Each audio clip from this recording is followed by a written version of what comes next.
Morning to everyone. Pharma space में अच्छी strength है और आज का इक्का एपिसोड में हमने डिविस लैब को चुना है क्योंकि यहाँ पर स्टैंड आउट ब्रोकर रिपोर्ट है। कल स्टॉक डेज हाई पर बंद हुआ था।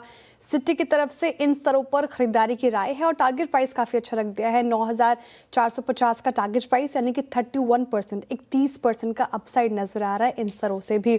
अच्छा, ब्रोकरेज का मानना है कि साइकिल 27-30 के दौरान GLP-1 ड्रग्स और complex oral peptide medicine company के लिए सबसे बड़े ग्रोथ ड्राइवर्स होंगे। GLP-1 क्या है तो न्यू जनरेशन्स के वेट लॉस और डायबिटीज़ दवाओं का सेगमेंट है। दुनिया भर में वेट लॉस डायबिटीज़ के दवाओं का काफ़ी ज़्यादा डिमांड, तो इसका सीधा असर डिविस लैब पर पड़ेगा और इन दवाओं के लिए API यानी कि एक्टिव फार्मास्यूटिकल इंग्रेडिएंट की सप्लाई करेगी कंपनी। तो यहाँ पर फाइनेंशियल ईयर 27 से डिविस लैब के GLP-1 APIs की कमर्शियल सप्लाई शुरू होने की उम्मीद है, इसलिए सिटी ने काफ़ी पॉजिटिव है। 2 ड्रग्स आपके स्क्रीन पर आएंगे। ये इन दवाओं से भी जुड़े API ऑर्डर्स फाइनेंशियल ईयर 27 से मिलने की पूरी संभावनाएं हैं। और सिटी ने अंडरलाइन की है चीज़ की इंटरेस्टों को लेकर जो बाजार की चिंताएं थी वो काफ़ी ओवरडन थी, ज़रूरत से ज़्यादा रिएक्शन था, इतनी कोई बड़ी बात नहीं है। पेटेंट खत्म होने के बाद जेनरिक कंपनियों से API की मांग बढ़ सकती है कि ये बड़ा कंसर्न था, लेकिन सिटी कह रहे हैं कि इनके अलावा भी अगर आप देखें तो डिविस लैब के पास GLP-1 peptides, API capacity expansion जैसे कई दूसरे बड़े ट्रिगर्स हैं जो फोकस करेंगे डिविस लैब पर। इसीलिए सिटी ने कहा है कि Divi's lab premium valuation deserve करती है, तो रखे स्टॉक फोकस में। सर, L&T टेक्नोलॉजीज को लेकर तो काफ़ी ब्रोकरेजेस न्यूट्रल साउंड कर रहे हैं। टारगेट प्राइस वहीं के आसपास रखा है जहां पर कामकाज कर रहा है। रेवेन्यू और मार्जिन दोनों ब्रोकरेजेस के अनुमान से बेहतर रहे हैं।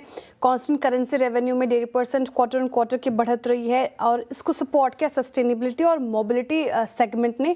तो आगे चलकर और डिमांड में मजबूती है। ब्रोकरेज को मार्जिन एक्सपेंशन जारी रहने की उम्मीद है L&T टेक्नोलॉजी में और Q4 फाइनेंशियल 27 तक 16.5 EBIT मार्जिन हासिल करने का लक्ष्य दोहराया है कंपनी ने, जो कि ठीक ठाक नजर आ रही है, इसलिए न्यूट्रल की कॉल है। ज़्यादा अग्रेसिव टारगेट प्राइस नहीं आए हैं ब्रोकरेजेस की तरफ से, तो रखें यहाँ पर नजरें। टाटा LXI पर भी ब्रोकरेजेस न्यूट्रल ही है। इनफैक्ट टारगेट प्राइस तो नीचे का ही रखा है करंट मार्केट प्राइस से अगर आप देखें।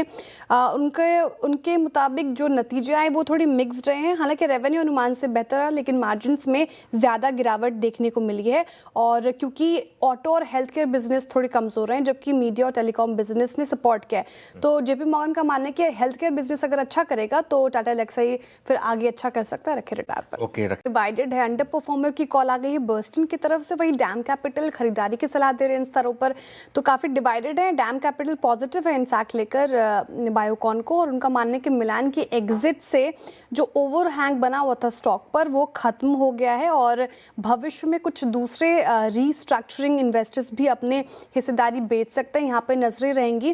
डैम कैपिटल का मानना है कि बायोसिमिलर्स बिजनेस अब रिकवरी के रास्ते पर है और इनफैक्ट फाइनेंशियल ईयर 26 और 28 के दौरान 15% रेवेन्यू केगर और 26 और 27% EBITDA मार्जिन की भी उम्मीद है। और सेकेंड हाफ से अगर आप बात करें तो और भी बायोसिमिलर लॉन्चेस सपोर्ट करेंगे बायोकॉन को।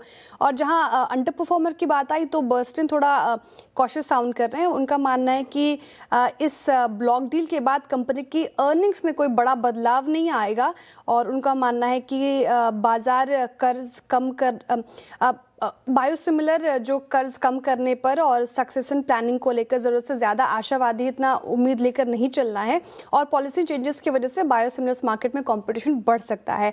डिक्सन टेक्नोलॉजीज पर काफ़ी बुलिश रिपोर्ट है। यहाँ पर मैक्वेरी की आउट परफॉर्मर की रेटिंग है, 16,000 का टारगेट प्राइस आया है यानी कि 19-20% का अपसाइड पोटेंशियल डिक्सन टेक्नोलॉजीज पर देख रहे हैं। जॉइंट वेंचर जो वीवो के साथ हो गया है उससे अर्निंग्स की विजिबिलिटी काफ़ी मजबूत हो चली है, इसलिए फाइनेंशियल ईयर 29 तक EPS करीब 3 गुना बढ़ सकता है, ऐसा मैक्वेरी ने कहा है। इसीलिए फाइनेंशियल ईयर 26 और 29 के दौरान 28% रेवेन्यू केगर और 43% EPS केगर का अनुमान लगाया है और उनका मानना है कि आगे चलकर PLI 2.1, industrial EMS, IT hardware, auto electronics और इंपोर्ट ड्यूटी से भी कंपनी को सपोर्ट मिलेगा, तो डिक्सन भी रखिए फोकस में।